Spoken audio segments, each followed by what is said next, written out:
Welcome to the life you crave. Simple and sustainable weight loss for women who have better things to do than diet. I'm your host, Leah Pinelli. I help ambitious, badass women stop overeating, overworking, and overgiving to lose weight from a place of love. I'll help you simplify weight loss, end your overwhelm, and create the life you crave. If you like what you hear, please like and subscribe to this podcast. Let's get started. Are you constantly saying things like, I know what I need to do, I'm just not doing it? Do you envy people who exercise regularly and actually enjoy it? Do you feel like you don't have time to eat healthy or exercise or get enough sleep? Are you overworked and overwhelmed with zero capacity to add healthy habits to your daily routine? If this sounds like you, then this 90-minute free masterclass is going to change the game.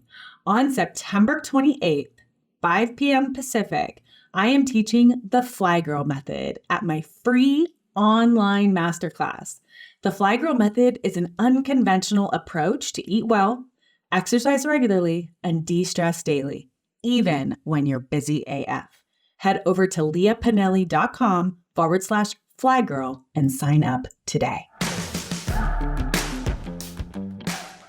Hello and welcome, podcast listeners. Today I have something super extra special.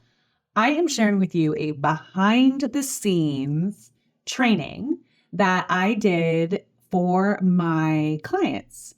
So if you've ever wondered, I wonder what it's like to work with Leah. This is a great opportunity to get the inside scoop, to see what it's like to be a client, particularly a client who has really invested in herself. This recording was made for my Committed clients, and Committed is a year-long program that I hold for women who have learned exactly why they're overeating. They've learned how to stop overeating, how to stop their overhunger and their overdesire for food, and to really claim the lives they crave unapologetically. And this training was made for them. So I thought I would give you guys a little peek into what it looks like to be a part of this world. Enjoy. Hello, my beautiful Committed peeps. Welcome to your fall reset. I'm just going to warn you now that if you hear some yelling in the background, it is football Sunday. And so my family is loud right now in the living room. I'm in my office with the door closed, but it's still loud. So let's dive in to fall reset. September is here. As of this recording, it's September 10th. And the fall season is, well, it's not in full swing where I live. It's still, triple digits, but it's coming. And I know for my East Coasters out there, there's been some crazy sporadic weather as well. But either way, it's time for a fall reset. So this is a time when we focus on, summer is over for the most part. I mean, not technically yet, right? But the summer season is over. So for a lot of us, we're back from travel. We are, kind of settling back into routines. Kids are back in school. We're falling back into our rhythms. And the reason that I love to do a fall reset is because it's so easy to fall back into your rhythm. That's a default rhythm and not an intentional rhythm. So I like to take some time at the beginning of September to set up the fall season with intentionality. So how do we do that? Let's talk about that today. So I'm going to give you, I'm going to chat for a little bit about habits and routines. I've got some new stuff for you that we haven't talked about before. And then I have a list of, I think it's 5 questions for you that you will journal on. It will be your homework if you so choose it. And you can bring those questions either to our Marco Polo group or you can bring them to our call on Tuesday. And then I'll have another one of these for you next week. Okay, so fall. is a time when we focus our core resources. And if you remember, when we talk about core resources, we are talking about what my friend Robin Eckersley has coined as the acronym TEAM. So our core resources are time, energy, attention, and money. When we focus on our team core resources, the first thing we want to focus on is really getting our flywheel humming, right? And once we get that flywheel humming, and so for those of you who may or may not need a refresher on what the flywheel is, your flywheel is your life-sustaining habits, the ones that are rock solid and bulletproof. These are the ones that you have identified that you have to do in your life in order to have the energy to do all the other things that you want and need to do in your life. So our flywheel usually consists of our sleep opportunity, how well we're hydrating, how well we're eating, how we're moving, and then mindfulness, some level of mindfulness. For some of you, that might be spirituality or prayer. Others, that might be journaling, meditation, things like that.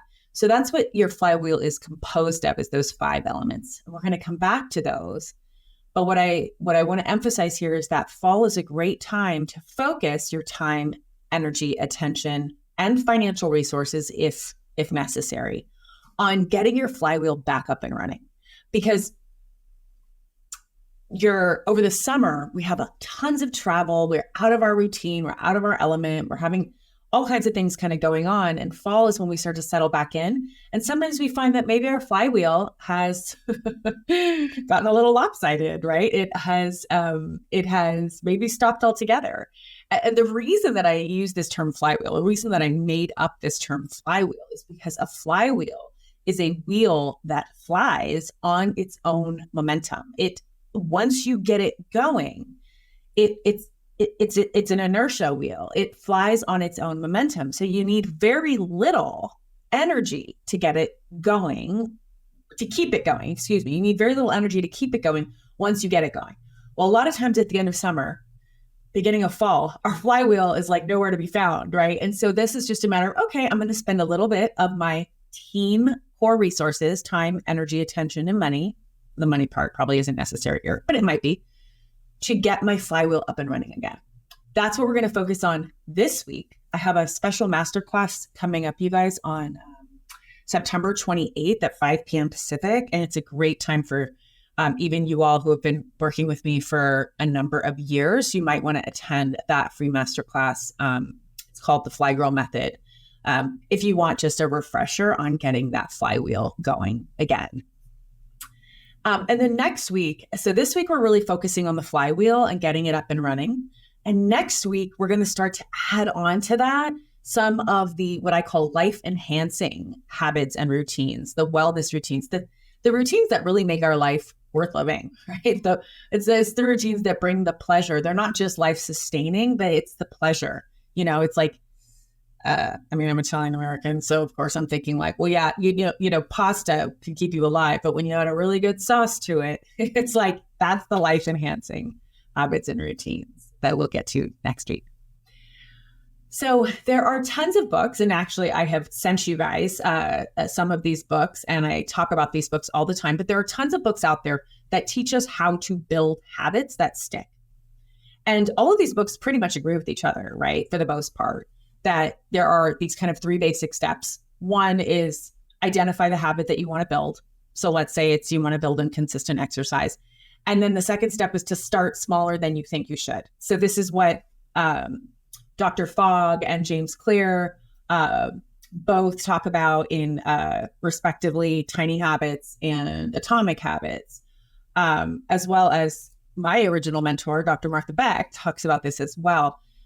Really starting as like smaller than you think. And we talk about this a lot in Committed. So in Tiny Habits, he says, start with 30 seconds. James Clear says, start with the 2-minute rule. Martha Beck calls it turtle steps.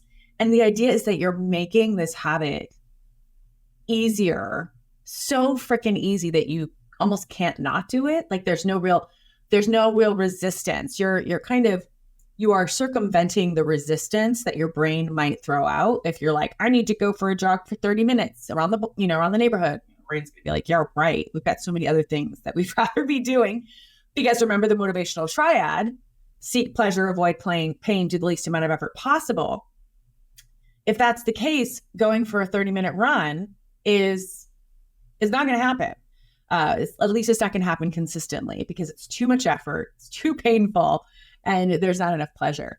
So starting super, super small, right, with the tiny habits, for example, is a psychological hack, really, to get your brain to motivate, to allow you to at least get that momentum started.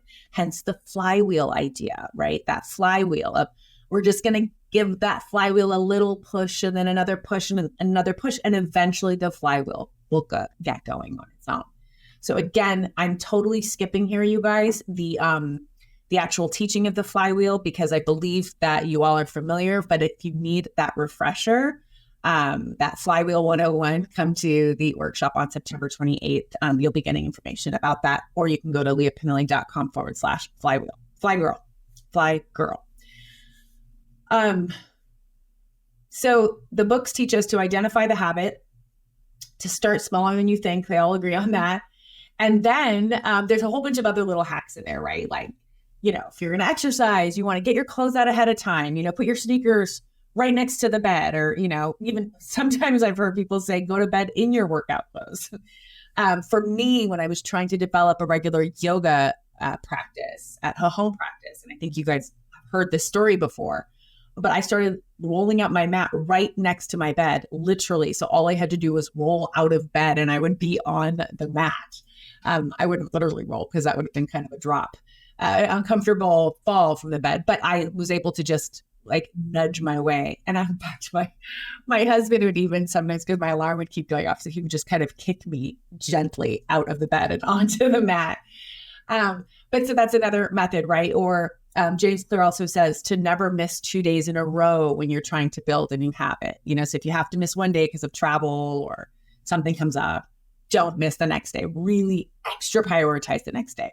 So these are great habits. I'm not complaining about any of these. I think that these are wonderful methods to start to, really get your flywheel going again. But, and this is a big, huge but, it's not the only thing.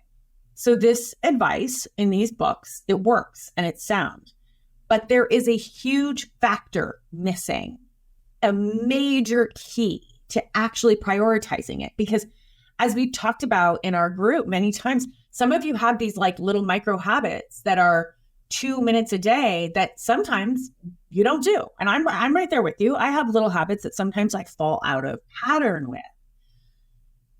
So what's up with that? Even when it's so easy, why are we still not doing it? Well, here is why. Here is the missing piece. This is the piece that if you get this part, the habits fall into place. You don't have to use all of these crazy hacks. I mean, the hacks are still helpful, right? The James Clear and the fog stuff, it's still helpful, but it's more like the icing on the cake.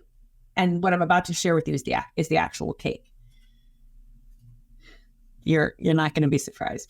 I mean, you're going to be like, oh my gosh, Leah, of course Leah's saying this, but it's true. So here it is. The factor that's missing is your vision of who you are in this world. I'm going to say it again. The piece that's missing here in Atomic Habits and in Tiny Habits and in all these habit building books is this identity piece. Now, I shouldn't say that they don't talk about it at all. They do. They touch on it. But it is this identity of who you are. And in Committed, we use the visioning tool that we use every month together, really seeing your future self 3 years from now. But the key here is that you have to not see yourself as being someone different 3 years from now, but rather see that person that you are 3 years from now, and then allow that vision of yourself 3 years from now, the woman who is doing the exercise, who is getting the sleep she needs, who is eating in alignment, right? When you see yourself as her, Then you assume that identity now, even though you're not her now. We know that. But when you assume that identity now, when you recognize that's not who I'm going to be, that is who I am. That is the woman I am supposed to be. That is what alignment looks like and feels like and thinks like and talks like and eats like. That is alignment. And if that is who I am meant to be, if that is alignment, that vision of myself 3 years from now, what is she thinking? What is she feeling? What is she doing 3 years from now? And then the answers to those questions will inform who you are to be today, not 3 years from now, but today. So your vision of your future self is the roadmap. It's the roadmap. It's not just like this fun exercise that I make you guys do all the time, right? Like, oh, I'm going to dream about my future self. And look, she's so pretty and she's driving a Mercedes, right? Like, no, that's not what we're doing. I mean, yeah, sure. I mean, you could totally have a pretty self driving a Mercedes. No, I mean, I'm no shame in that. I'm just saying your vision of your future self is the roadmap for how you think, for how you feel, and for how you act today. It's not something you're planning, because planning to be someone different or to be something different is the admission that you're not that person now. And that causes this chasm in your present behaviors, right? Like you're busy telling yourself, oh, one day I'm going to be this woman who does this thing, but I'm not her right now. So I'm not going to go for that run. I'm not going to go take that Pilates class. I'm not going to go eat that healthy salad because I'm not her yet. I'm going to be her, but I'm not her yet. So it creates a disconnect. If your brain thinks that's not me yet, then you're not going to take the actions yet. You see what I'm saying? You're not going to take the actions that are in alignment. So you have to project yourself 3 years from now, project yourself into your vision, and then allow that woman to determine what you do today, what you think today, what you feel today. Your vision, you guys, is your identity. It's your identity. It's not your identity in the future. It's your identity now. You would not have imagined this version of yourself were it not your identity. It's a part of you already. You imagined it. In order to imagine it, you have to have it be some part of you. It didn't come out of nowhere, right? Your vision is your identity. Your vision is your energetic signature. I'm going to say that again. Your vision is your energetic signature.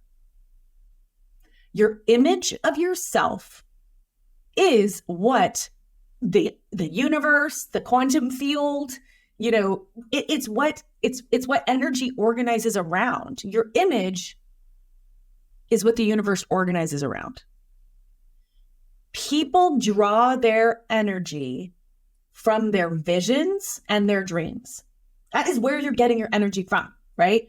And we know this because we do this all the time in Committed, right? You guys, where we will sit together and I will have you call in your vision or I will have you call in, we'll do our gratitude exercises, we'll do our wins, we'll do our accountability, and you guys start lighting up. You light up. I mean, we just did this last week, right? We lit up together. That is the energy that sustains the effort to change, even through difficult times. So people draw energy from their visions and dreams, and that same energy sustains their efforts to change, even through difficult times. So if you have been practicing habits for years, some of you, that just don't seem to stick, or that just feel hard, or it just feels like it's another thing on your to-do list, and you sometimes practice them, and you sometimes don't, and you sometimes fall off the wagon, and you sometimes get back on. If that's you, it is because you are not in alignment with your future self. It has nothing to do with how disciplined you are. You all are so highly accomplished. You all are extremely disciplined. You don't have a discipline issue. You don't. Absolutely not. What this is you're out of alignment with your future self, and you're not allowing your future self, that vision, you're not allowing your vision to inform who you're being today. So when you want to build new habits, yes, follow the advice of Clear and Fog and all of those habit experts, but you've got to start with your vision first. So I have exciting news for you guys too. We'll be talking about this. But in December, I have Robin coming in. Robin is Eckersley. She's the one who coined the term team. And Robin's coming in and she's going to be doing a special visioning workshop with us. She's a master vision coach. So be on the lookout for that. That's going to be, don't be on the lookout. It's coming to Committed just for you all, but that's going to really enhance the visioning work that we've been doing together. Okay. So here are the 5 journal prompts that I want you to work with. And I'm going to send these, this will come to you. So you don't have to worry about writing these down as you're listening to this, if you're doing other things while you're listening. But I will be sending these to you. But your journal prompts are, when I think about myself 3 years from now, the woman who has created the life she craves. And we're starting here with just your flywheel, by the way, you guys. And then next week, we're going to talk about the life enhancing habits and the wellness habits. But just starting with flywheel to kick off the month of September, the fall. Thinking about your future self 3 years from now, the woman who has created the life she craves. 1, what are her sleep habits? 2, what are her hydration habits? And for those of you who drink alcohol, you might include that in there. But I was specifically hydration because we all need hydration. 3, what are her eating habits? 4, what are her mindfulness habits? And for some of you, that might include spirituality. And when I say mindfulness habits, I mean meditation, journaling, prayer, if that's relevant to you. And 5, what are her exercise habits? So your homework is to journal on these questions and to share what comes up for you in our group, in our Marco group, or you can share it on our call this week. Okay, you guys, I love you all tremendously. You've been listening to The Life You Crave. I lost 30 pounds years ago without dieting, willpower, or deprivation. I'm on a mission to help other women, including you, do the same. You can book a free weight loss strategy session with me over at leahpinelli.com. That's LIAPINELLI.com. See you on our next call or on the next episode. And remember to like, subscribe, and leave a comment on iTunes.